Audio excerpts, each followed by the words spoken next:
Hello everyone.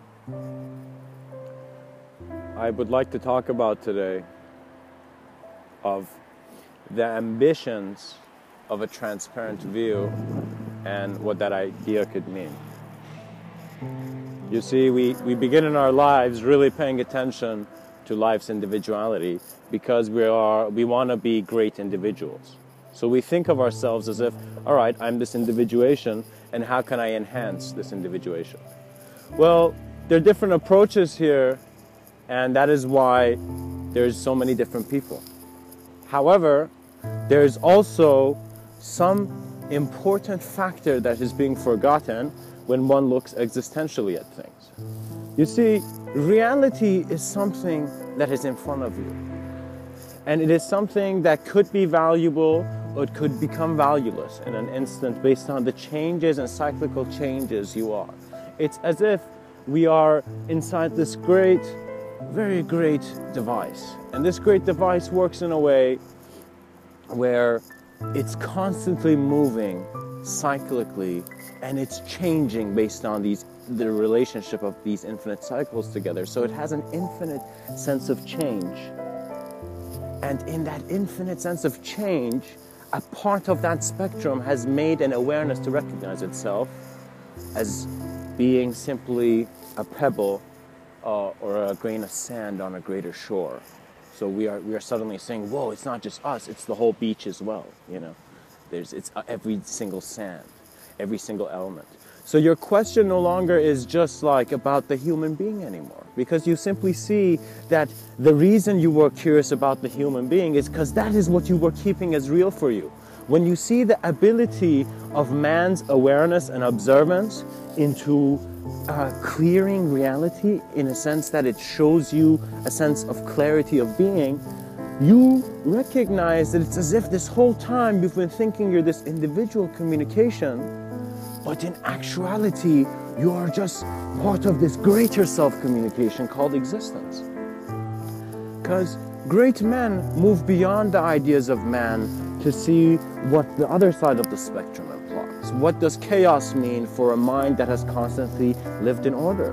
What does order mean for a mind that has lived in chaos? And this has many dimensions, because man has many dimensions when he gets serious in acknowledging himself, but also gets serious in a very playful way. And what that means is that we recognize, for example, the football player is in a serious game. He has opponents, he has obstacles, and he has goals.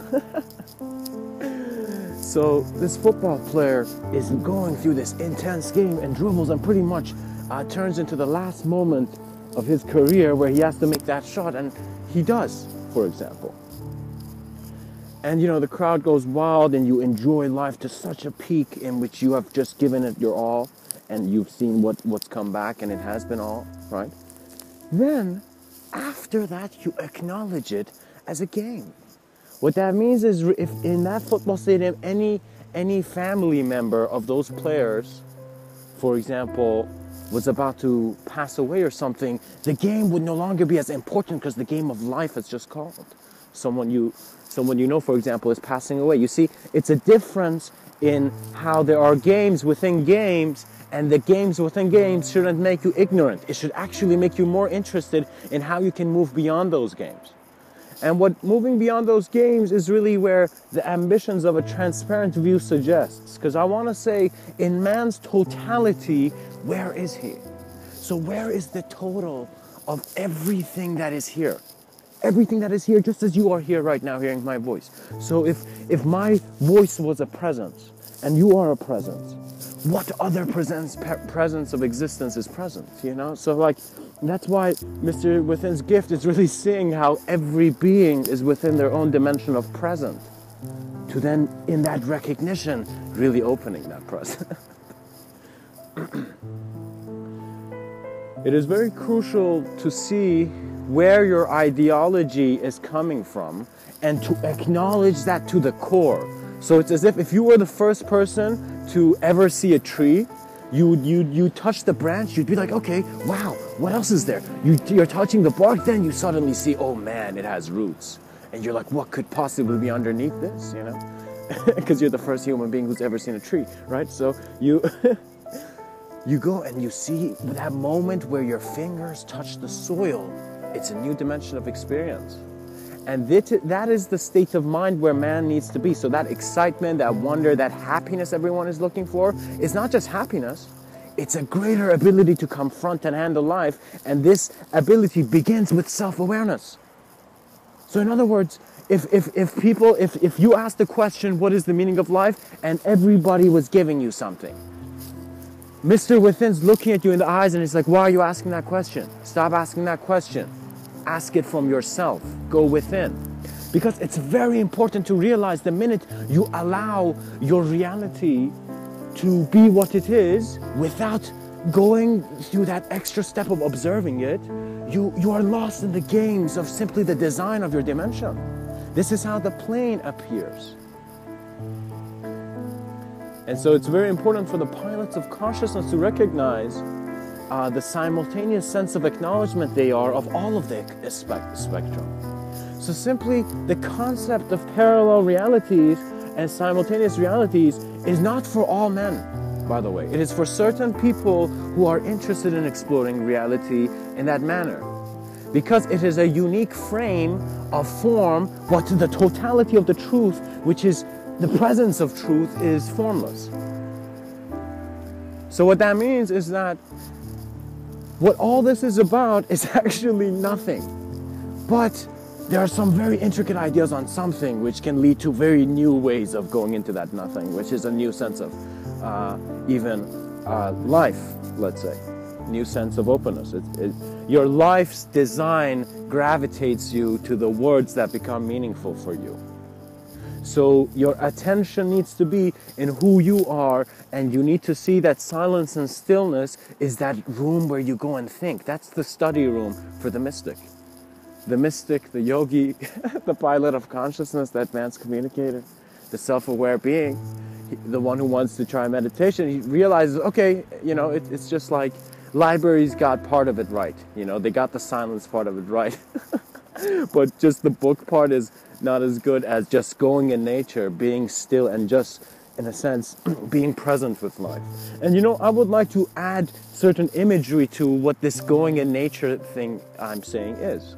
Because, guys, you see, men have been born, and throughout history, some men have had different intentions. Some people have wanted to go and become the greatest leaders of men. They wanted to go and simply be a leader, a figure, whether they're the president or they're some inspiration or something, And it's very crucial to see that is a very healthy route to go, especially if you're someone living in a city. But there have been others who they stopped the game for a second. As if some experience in life made them stop just living the way they were, and they just observed reality. And in that observance,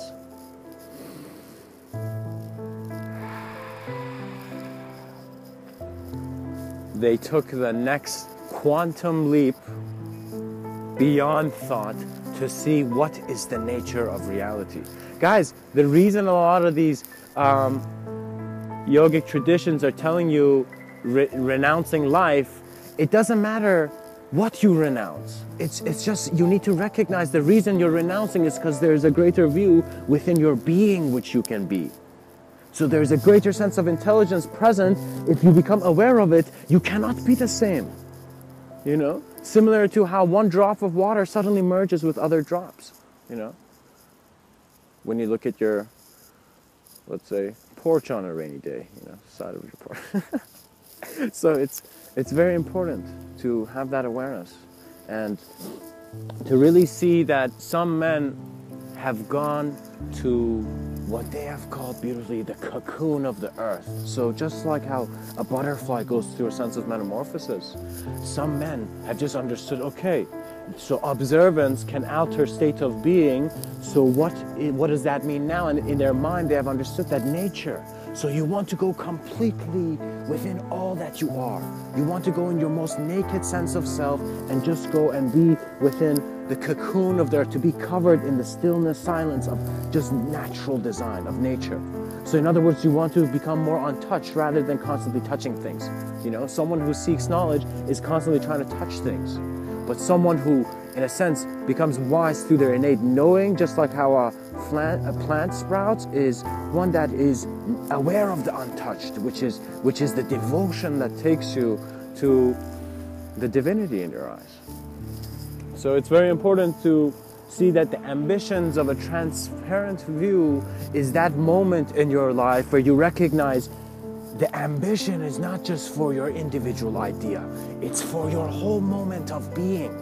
So what that means is that many people are still associating with their individuality. But if you suddenly see that you're not just your individuality, you're your whole world, you are your moment of existence, then you see the ambition of that moment of existence is beyond your conception. So that you at your most, let's say, in quotations, enlightened state, have nothing to be. And because you have nothing to be, you become a transparent view in the sense that you are no longer just an association with your physical body, you are all forms present in your awareness, and that is just driven by itself. It is what it is. You know? My father many times in my life has just told me to just do it, you know, as if like just go do that thing, you know, with that as if like don't ask why, just go do it. And I realized later on he's right, because some things it is not for you to ask or try to get an answer for. Like whether you ask a question or answer, that's just a co-creation that is not getting you close. So your problems, if they're not about here, you will never feel as if you're getting progress here. And what that means is that, let's say if I imagine myself to be like a white elephant. So, and suddenly I think about, you know, oh gosh, this white elephant can fly and stuff. But then I suddenly see this has no relevance to my present condition of life. So whatever the elephant in my mind, in my subtler sense of reality feels, you know, or moves or whatever it does, or if it wants to fly, or I know, oh gosh, it could be like Dumbo, you know, it could fly. You know, so you would kind of see, that the mind is its own ability, regardless of your individual interpretation of it. The essence of who you are is a natural presence of your moment that doesn't care about a sense of outside time or space. In other words, your true, most inner experience when you're exploring your internal dimensions becomes one of great vastness, you know. And I really like to explain a sense of internal multidimensionality with the simplicity of the imagery of if you were, for example, suddenly a painter who had just gotten awareness of your brush, and you just put that brush in paint, and you had this vast white canvas, and you just took a brush stroke, and you would suddenly see that in that brush stroke, some parts of the color have just, you know, faded. So some parts of that brush stroke, you know, are lighter, and some parts are more gross in how they look. So you would see that life is showing you its spectrum every moment, in the sense that there are different intensities of self-awareness where concession dissolves into its natural playfulness.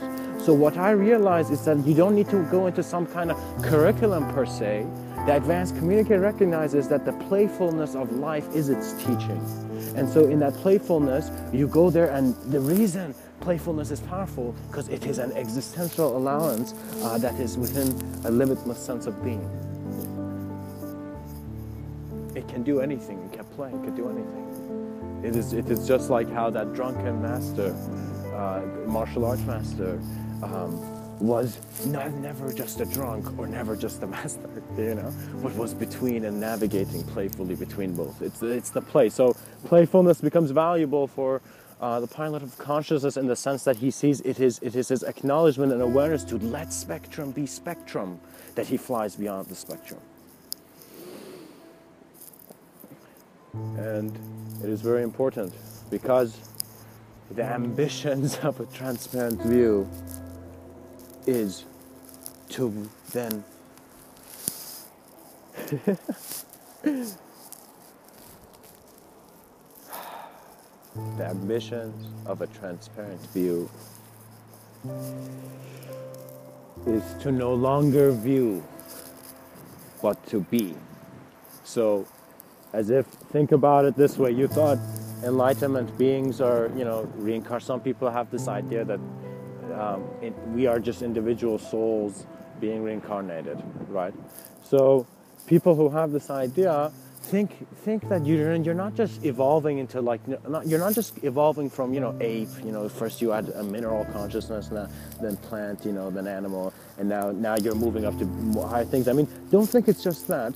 Think that your evolution after the ape is that you have as an individual being in your environment, you have paid such attention to all of your existence that you can no longer, as a point of awareness, be limited to just your physicality. So you become the awareness of your dimension that is a live intelligence, unspeakable, unshapable, and in a very beautiful way unknown, that has kept you here. So you will see that the highest communication is self-communication. And that self-communication dissolves into nothing, which dissolves from something being only what it is. So the untouched recognize that when you touch, you get, let me say it this way. If you are interested by the concept of untouched, or this greater sense of state of being in which there is clarity, you must realize the concept of untouched becomes more clear to you when you stop touching things, when you stop trying to interpret every individual thing. What that means is that if I'm reading a book, and if I read the first word and I stop reading the whole book, or reading the whole page even, or the sentence, and I just dissolve into what the means, for example, at the beginning of the book, and I just dissolve into what the means, and my mind just goes deep into this void of just observing all reality through the, and suddenly realizing, oh my God, another E would make it the, so it's just the word the is like a mirror to thee. So all these ideas, come in, and you recognize, oh my God, I could not understand the dimension of the writer or the way the sentence was structured if I dissolve into thee, So you cannot completely dissolve into thee. You actually recognize you are a simultaneous acknowledgement. In other words, once you recognize that you always had a left hand, you know how to use it. You know what I mean? It's that kind of example. But in other words, reality works regardless of your interpretation of that work. And trust me, if you are going still as a personality, as if you're somebody trying to do something, then your awareness is being kept through dimensions of chosen form. So in other words, you're not being absorbed into, for example, you're just reading the sentence plain, So there's greater dimensions to man's experience which open up his eyes to the limitless skies. Because there's a beauty in life that is always communicating, and it's beautiful when you observe all that you know to then open up your internal dimensions, which are unspeakable. That means you realize there's a gift that was given to you in life, which is your physical form and the shape that you are, which is the one that is walking in front of your people. This is your first life, the life that you are as shape. Then there's another sense of your being, which is only yours, and it cannot be communicated, but you are that simultaneous acknowledgement of it. What that means is that you also have a sense of being which is just an observant. It is not relevant to shape, but it is present. It is the breath. It is that beautiful sense of inspiration found in the mystic, the lover of the unknown, who sees life is life and let it be, and then he is allowed to see. By life, he's initiated into greater views of life by life. And this confrontation must go beyond an individuality that could even feel lonely.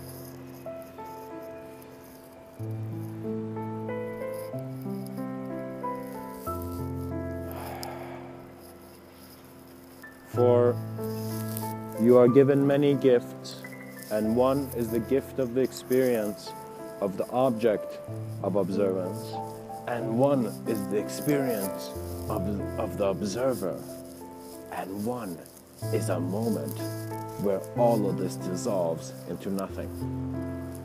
And if you have by nature been taken to a moment of dissolving into a nothingness that encompasses all that you know, you will see that you are no longer trying to find things.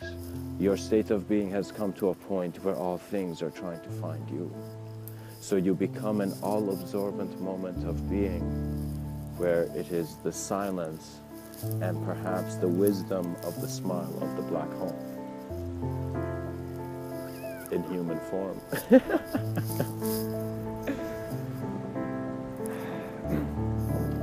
The ambitions of a transparent view are always what is present, what is now, what is here, and what is being done. The concept of having to do things, or oh gosh, I gotta run and do this, is a very human mind relevant concept. The concept of doing work, do you think do you feel a species or a race on Earth should just,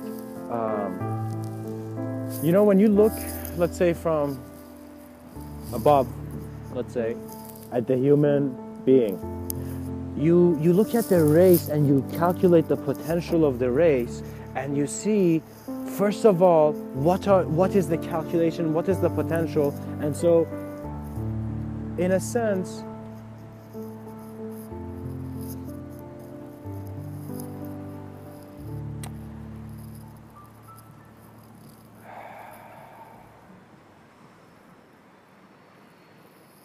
man is the creator of man,